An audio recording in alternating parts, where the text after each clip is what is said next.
This is a settlement. ये एक छोटी सेटलमेंट है यहाँ पे 10-15 घरों की।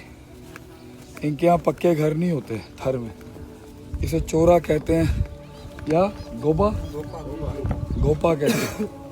ये कच्ची मिट्टी से बनाते हैं और ये ड्राई स्ट्रॉस लगा देते हैं।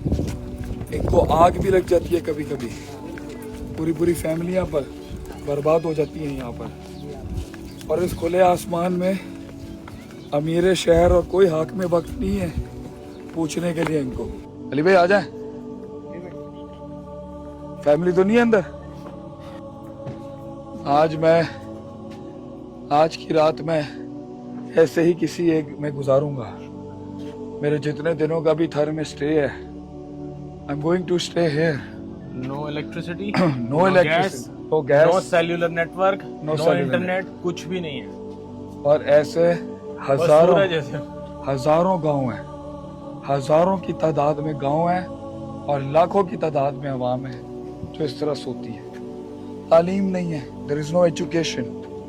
और सबसे बड़ी बात ये एक इंसान का कुल जिंदगी की कमाई है ये। क्यों जी? ये उसकी पूरी जायदाद है, ये इस भाई का घर है और यही है इसकी जिंदगी, और ये इसमें भी खुश है। ना कोई कंप्लेन, ना कोई धरना, ना कोई रोड ब्लॉक है दिल भाई, ना कोई लाशें, ना कोई खूनी सियासत। खुश है ये इसमें, कोसते नहीं है किसी को ये। लेकिन हमारा फर्ज बनता है कि वी शुड कम हियर। हम आए इनके पास, हम दिखाएं दुनिया को क्या मसाइल हैं इनके। तो मजाक नहीं है ये, इतनी सख्त। और ये सहरा है, सहरा, ये नहीं बख्शता किसी को। ये इतनी सख्त टेरेन है ये। खुराक, पानी, गैस, नेटवर्क ये तो है ही नहीं। हम अपनी जेन जी को भी दिखाना चाहते हैं दयाली भाई। हमारी gen Z, gen gamma, gen alpha, this is reality and you should dedicate your life to serve these people. इन लोगों के लिए कुछ करें आप। क्या कर सकता है इंसान?